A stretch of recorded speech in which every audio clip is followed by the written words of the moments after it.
भारतीय क्रिकेटची पंढरी म्हणून मुंबईला ओळखलं जातं आणि याच मुंबईतील प्रतिष्ठित स्टेडियम म्हणजे वानखेडे स्टेडियम. आता हे वानखेडे स्टेडियम 50शीत पोहोचलेलं आहे. अनेक ऐतिहासिक सामने जे आहेत ते या वानखेडे स्टेडियमवरती झालेले आहे. अद्भुत असा वारसा जो आहे तो या वानखेडे स्टेडियमला आहे आणि याचविषयी जाणून घेण्यासाठी माझ्यासोबत आहेत मुंबई क्रिकेट असोसिएशनचे अध्यक्ष अजिंक्य नाईक. अजिंक्यजी, काय सांगाल आता 50 वर्ष जे आहेत ती या स्टेडियमला पूर्ण होतात आहे, कशा पद्धतीने सोहळा असेल आणि काय सांगाल? आमच्यासाठी ॲक्च्युली हा ऐतिहासिक आठवडा आहे. कारण इकडे आम्ही वेगळे कार्यक्रम, मुंबईचा इतिहास आम्ही येणाऱ्या तरुण पिढीकडे आम्ही हा घेऊन जाण्यासाठी हा उपक्रम राबवत आहोत. 12 तारीखपासून सुरुवात झाली आहे. उद्या 15 तारीख आहे. उद्यासुद्धा आम्ही जे आमचे अनसंग हिरोज आहेत, जे माळी आहेत, सिक्युरिटी असेल किंवा क्युरेटर्स असतील, त्यांचासुद्धा आम्ही सत्कार करणार आहोत. नंतर मुंबईचे कॅप्टन असतील, वुमेन कॅप्टन असतील, जे भारतासाठी रिप्रेझेंट केले, त्यांचा सत्कार करणार आहोत. असे विविध आम्ही उपक्रम ठेवले आहेत. 19 तारीखला आम्ही एक आमचं कॉफी टेबल बुक आम्ही लॉन्च करतो आहे. डिस्टिंग्विश वेगळे मंत्रिमंडळातली लोक असतील, क्रिकेटर्स असतील, इंडियन टीमचे माननीय सचिन तेंडुलकर असेल, सुनील गावस्कर सर असतील, किंवा तरुण पिढीतली रोहित शर्मा झाले, सूर्यकुमार यादव, रवी शास्त्री, दिलीप वेंगसरकर सर, असे सगळेच क्रिकेटर्स उपस्थित राहणार आहे. आम्ही कॉफी टेबल बुक लॉन्च करणार आहोत. गव्हर्नमेंट पोस्टल डिपार्टमेंटबरोबर वानखेडेचा आम्ही एक 50 इयर्स ऑफ वानखेडे स्टेडियम एक स्टॅम्प लॉन्च करणार आहोत. असे अनेक उपक्रम, अनेक कार्यक्रम जिकडे मुंबईचा जो इतिहास आहे, मुंबईने दिलेले प्लेयर्स असतील, मुंबईने जिंकलेल्या रणजी ट्रॉफी गेम्स असतील, किंवा या मैदानावर जे ऐतिहासिक मॅचेस झाले आहेत किंवा ऐतिहासिक क्षण आहेत, म्हणजे क्षण म्हणायचं तर 1983 वर्ल्ड कप जिंकल्यावर सुद्धा फोटो ऑप ह्याच मैदानावर झाला होता. 2007मध्ये T20 जिंकल्यावर सुद्धा इंडियन टीम इकडेच आली होती, जी महेंद्रसिंग धोनी कॅप्टन होते.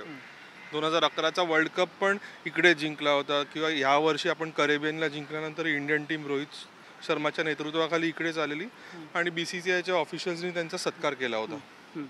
असे अनेक गोष्टी आहेत. म्हणजे आज सचिन तेंडुलकर त्यांचा इकडे स्टॅच्यू आम्ही उभारला केला आहे.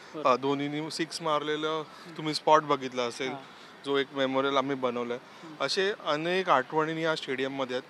आपल्याला आंतरराष्ट्रीय आठवणी माहिती असतील, पण जी आम्हाला एकदम रिसेंट आठवण म्हणजे 42nd टाइम रणजी ट्रॉफी याच मैदानावर विदर्भाच्या अगेन्स्ट आम्ही जिंकलेलो. नंतर महिला टीम बेंगाल अगेन्स्ट T20 पहिल्यांदाच याच मैदानावर आम्ही आता काही महिन्यापूर्वी जिंकलो. असे फर्स्ट क्लास क्रिकेटमधले पण काही आठवणी आहेत, काही क्लब क्रिकेटमधल्या आठवणी आहेत, काही म्हणजे टाईमशील्डसारखे सामने जे फायनल्स इकडे झाले आहेत, किंवा आमचे जे लोकल टुर्नामेंट्स आहेत ते इकडे झाले आहेत. म्हणजे अनेक क्रिकेटच्या आठवणी या मैदानाशी जोडल्या गेलेल्या आहेत. ह्या मैदानाचं नूतनीकरण असेल किंवा 2011मध्ये शरद पवार साहेबांच्या नेतृत्वाखाली वर्ल्ड कपच्या आधी हे जे पूर्ण रिफर्बिशमेंट झालेलं, जे पूर्ण मेकओव्हर झाला आहे स्टेडियमचा, तो असेल, किंवा मागच्या वर्षी अमोल काळे जे होते आमचे अध्यक्ष, त्यांच्या नेतृत्वाखाली आम्ही पूर्ण नवीन रिफर्बिशमेंट करून काही हॉस्पिटॅलिटी एरियाज बनवले, फॅनसाठी सुखसुविधा म्हणून टॉयलेट्स कसे अपग्रेड करता येईल, अशा अनेक गोष्टी या मैदानात लास्ट 50 वर्षात झाल्या आहेत. प्रत्येक डिकेड म्हणजे 50 वर्षातले प्रत्येक 10 वर्ष वेगळा इतिहास आपल्याला मुंबईला देऊन जातात. आणि पूर्ण ह्याच्या मागचा एक आम्हाला पर्पज काय होता की येणारी पिढी आहे त्यांना इतिहास जर नीट माहिती असेल, करंट प्रेझेंट सिनरिओ माहितीच असतो, कारण आज सोशल मीडियासारखं माध्यम आहे, तुमच्यासारखे इलेक्ट्रॉनिक मीडिया आहे, ते त्यांना अवेअर करत असतात. पण ज्या 50 वर्षापूर्वी झालेल्या गोष्टी, 40 वर्षापूर्वी झालेल्या गोष्टी, या कुठेतरी तरुण पिढीला आपण घेऊन जायला पाहिजे, जेणेकरून आपलं मुंबईचं क्रिकेट, भारताचं क्रिकेट अधिक बळकट होईल. आणि ह्याच्यामुळे ह्या स्पॉटला, ह्या पिढीला, येणाऱ्या पिढीला त्याचा फायदा होईल. चांगले क्रिकेटर्स मुंबईकडनं मिळतील, ते भारताला त्याचा फायदा होईल. चांगले महिला पुरुष, म्हणजे आज महिला प्लेयर्ससुद्धा 3 मुंबईच्या महिला प्लेयर्स आज इंडियन टीममध्ये. तर असे अनेक गोष्टी आहेत. तर कुठेतरी जो आमचा लिगसी आहे, आमचा जो इतिहास आहे, हा येणाऱ्या पिढीला घेऊन जाण्यासाठी आज आम्ही हा कार्यक्रम करत आहोत. म्हणजे वानखेडे स्टेडियम हे तर प्रतिष्ठित स्टेडियम म्हणून जगभरात ओळखलं जातं. या वानखेडे स्टेडियमची जर काही खास वैशिष्ट्य सांगायची झाली तर आपल्याला काय सांगता येतील? खास वैशिष्ट्य म्हणजे इकडे झालेले एक जे क्षण आहेत, म्हणजे वर्ल्ड कप विनिंग शॉट असेल, किंवा ह्या मैदान माननीय शेषराव वानखेडे साहेबांनी का बांधलं होतं, ह्याच्या मागचा इतिहास काय आहे, किंवा हे मुंबईमध्ये क्रिकेट स्टेडियम म्हणून काय मेजर रोल प्ले करतं, हे सगळ्या गोष्टी जर तुम्ही कंपेअर केल्या तर ह्याचा एक तुम्हाला इम्पॉर्टन्स मुंबईसाठी, भारतासाठी तुम्हाला कळू शकेल. आणि तोच आम्ही 19 जानेवारीला संध्याकाळी 6 वाजता कॉफी टेबलच्या बुकच्या माध्यमातून आणि आमचे अँकर जे असतील ते भारतीय प्लेयर्सशी चर्चासुद्धा करणार आहेत, क्वेश्चन आन्सरसुद्धा होणार आहे. असे अनेक गोष्टींमध्ये ह्या गोष्टीचा जो इम्पॉर्टन्स आहे हा कळून येईल. बरोबर. मुंबईकर क्रिकेटप्रेमी असतील किंवा मुंबईकर क्रिकेटपटू असेल, त्यांचं एक वेगळंच नातं जे आहे ते वानखडेशी आहे.